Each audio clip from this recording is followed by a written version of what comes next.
SMU has its most wins since 2002-03 and most league wins since joining Conference USA. What do you think about where your team is and how it has developed throughout the season? Well, I'm excited where the team is. It's like anything else, like playing golf. You know, you think, okay, I missed this putt on 18. I could have shot a 79, but you forget about the putt you rolled in from 20 feet. You know, we'd always want more wins. We've had some great wins. The team really has grown. We look back to the TCU game where we got beaten up pretty badly over in Fort Worth, and how our team has grown from that point. Toughness, execution, trust. The defense has improved a lot over the last month and a half, and I think that's probably where the biggest growth has come. But the chemistry is terrific. We've got great guys. I'm blessed to coach them, and I don't want it to end anytime soon, so we hope to stretch this out for as long as possible. The Mustangs lead the league in field goal percentage, three-point percentage, and free throw percentage. How much of that is improved shooting compared to improved shot selection or running the offense more effectively? Well, first of all, you got to recruit good shooters, and then secondly, I think having an offense where you know where you're gonna get your shots really helps. So as opposed to a motion offense where you don't know where you're gonna get them sometimes or how you're gonna get them. I think it really helps guys know what is a good shot, what's not a good shot, and they can practice the shots that they're gonna come up in a game. And then the repetition of that. And so I think that, and then Jerry Hobby has worked terrific, you know, done a great job with our shooting in terms of technique and the mindset of a shooter.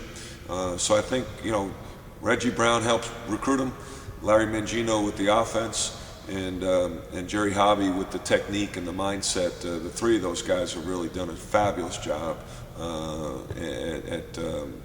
with our players, and I think that's one of the reasons we're shooting the ball so well.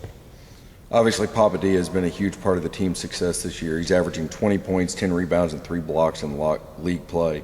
What has he meant to your team, and where do you think he is in the race for Conference Player of the Year? Well, in my opinion, he's the best player in the league. You know, I get a vote, and that's my vote, and you know, I wouldn't trade him for anybody else. I think that he's the heart and soul of our team. He's the emotional leader of our team. He's really matured as a player and as a person, and that comes across in a grand fashion with his leadership on and off the court. He's tough to stop inside. He's a willing passer. He's improved his defense with his shot blocking. He can make threes. He makes foul shots. I'm going to miss him, and again, I hope I get to coach him for several more games. Robert Mikuni is top 10 in the league in scoring and second in the nation in three-point percentage. What has his perimeter shooting done for the team and the ability to spread the floor? Well, it's important that we put at least 4 shooters on the floor for Pop. Pop being the 5th. So we've got 5 guys that can all shoot from the outside. But the way we play, we want to space the floor with shooting, and that opens up the middle for Pop. It opens up the middle for dribble penetration. And that 4-man is a critical position for us. We have to have a 4-man that can shoot the basketball. And Robert, I've said this publicly, he and Matt Carroll, who I coached at Notre Dame, who was in the NBA, are 2 of the best shooters I've ever coached. And Robert works at it. He's got a gift. He's got a mentality of a shooter. And yet he's not just a shooter. He's improved his game. He's improved his athleticism through the help of our strength coach, Carl Jordan. He's finally healthy for the first time in his career in college. And as a result, you see the numbers that you do. And it's pretty amazing to think that he's the second best three-point shooter in the country, field goal percentage-wise. You know, one of the top scorers. And, you know, it just goes to show you about recruiting. He wasn't very highly recruited, but we saw a guy that could really shoot the basketball. And he came in hurt, a little out of shape, red-shirted, and he was part of that class with Pop and Ryan and Mike Walker that has turned out to be a pretty darn good class for us. Your freshman point guard, Jeremiah Samaripas, has had a solid freshman campaign and is among the best freshmen in the league. He's near the top of the league in assists, steals, and assist-to-turnover ratio. How have you viewed his development throughout the season? Well, his development's been really good.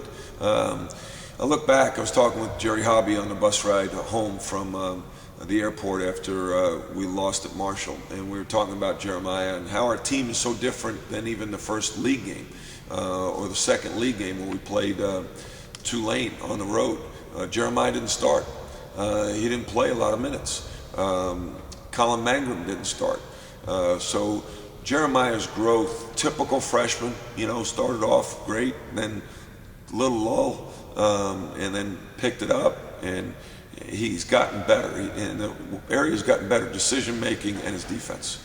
He's been consistently in our top 2 or 3 grading for defense. Assist turnover ratios, you mentioned one of the tops in the league. He's not afraid of the moment. When the game's on the line, I think that's when Jeremiah focuses best. And he brings that spirit to our team that we feel like we can beat anybody, and that no deficit is too great for our team. And that's the competitiveness and the energy that he brings to SMU basketball. You have 2 games left in the regular season, at UCF on Wednesday and home versus UTEP on Saturday. What are your thoughts about those final 2 matchups? Well, final 2 matchups, want to win them, no question. We feel like we can. We feel like we're one of the best teams in the league, and that if we play up to our abilities, we don't have to play over our heads. We can win the next 2 games and win the conference tournament, and our guys feel the same way. It's not going to be easy, but we feel that we're in good position. It's hard to win on the road anywhere, and UCF's playing good basketball right now, so it's going to be tough, but our plan is to go in there and win, and then beat UTEP at home, and then win 3 or 4 games in the conference tournament, and hopefully go to the NCAAs. SMU is 8-6 in Conference USA, but just 2 games out of first, and with some help, still has a chance to win the regular season title. What have you thought about the conference race this year and the competitiveness of the standings? It's been crazy.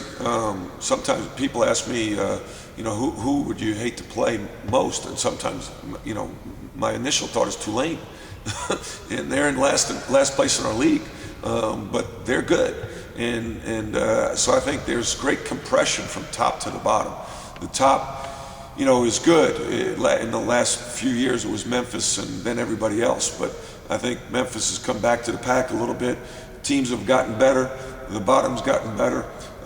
So there's a fine line between it being in first place and last place in our league, and that's going to make for exciting basketball in El Paso during the Conference USA tournament. All right. Thank you, Coach. Good luck the rest of the way. Appreciate it.